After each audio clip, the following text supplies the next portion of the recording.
তোরে আগে কইছিলাম এই অনুপ্রেরণার পিছে দৌড়াদৌড়ি করে জীবনটা নষ্ট করিস না। ঘরে ঘরে যে এখন কন্টেন্ট ক্রিয়েটর বিশেষ করে শেরপুরে, হ্যাঁ এটাই নিয়ন্ত্রণ কি করা যায়? এইটা নিয়ন্ত্রণের জন্য বিল্লাল ভাইয়ের ধরো কিছু লোক এদেরকে বন্দি করা দরকার। এই 40 লাখ টাকা, এই অনুপ্রেরণা, এই কমিউনিটি, এই মিছিল মিটিং এর মধ্যে বর্তমানে বিল্লাল এই প্ল্যাটফর্মটা নষ্ট করার লাগে ভাই সেরা রে। নাসা এবং বিল্লালের মাঝখানে এমন কি হয়ে গেল?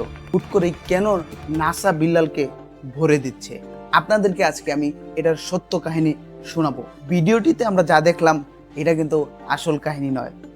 আপনারা ভাবতে পারেন তারা সবসময় একসাথে চলে, একসাথেই ভিডিও করে থাকে এবং এত পেটের পেট, তারপরেও কেন হাসি তামসা করে বিল্লালকে ভরে দিচ্ছে নাসা বাই গ্রুপের রাসেল মিয়া।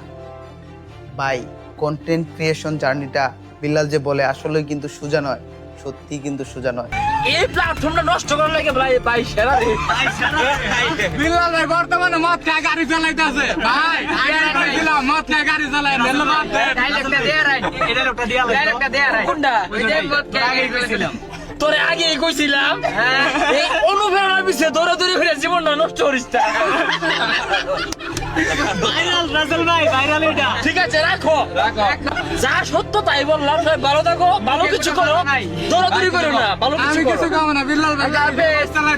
আমিও আপনাদের মতো প্রথম দেখাতেই ভাবছিলাম যে সত্যি সত্যি বোধহয় রাসেল বিল্লালকে ধুয়ে দিচ্ছে।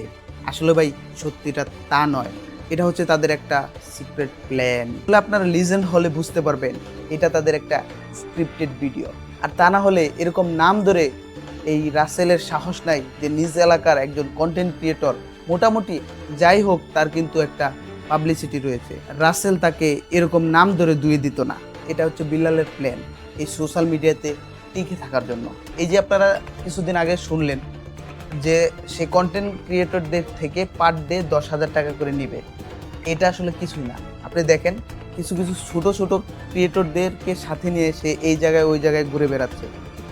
আসলে এইটাও তার প্ল্যান যে ওই কথাটা বলে সে রোস্টারদের থেকে রোস্ট হবে। আসলে দোষটা আমাদেরই। কেন আমি তাকে নিয়ে কথা বলছি? আসলে এই বিষয়টা দেখে চুপ থাকতে পারলাম না, তাই আপনাদের সাথেও শেয়ার করে ফেললাম। কারণ আপনারা ভাববেন যে তারা আসলে খোঁচাখুচি, তাদের ভিতরে খোঁচাখুচি চলছে। আসলে এরকম কিছু নয়, এটা তাদের একটা প্ল্যান। এই যে নাসা ভাই বিনোদনের রাসেল ভাই বলতেছে যে প্রত্যেকটা ঘরে ঘরে কন্টেন্ট ক্রিয়েটর জন্ম নিয়ে গেছে, মানুষ পড়ালেখা বাদ দিতেছে, মানুষ কাজ কাম বাদ দিতেছে। ভাই ভাই টাকার লোভ কার না নাই? এই 44 লাখ টাকার বয়ান যে শোনাই দিছে, আর ওর মুখ থেকে শুধু শুনবেন টাকা টাকা টাকা টাকা। মানে এই কন্টেন্ট ক্রিয়েশন জগৎটাকে সে টাকা বানাই ফেলছে। ভাই এতটাও সস্তা না।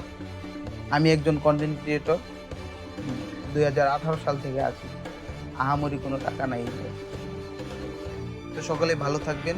আজকের এই ভিডিওটা আপনাদের কাছে কেমন লাগলো অবশ্যই কমেন্ট করে জানাবেন। আসলে এটা নাসা ভাই আর বিল্লালের কোনো কামড়ি না, এটাই তাদের প্ল্যান। তো ভালো থাকবেন সবাই, আসসালামু আলাইকুম।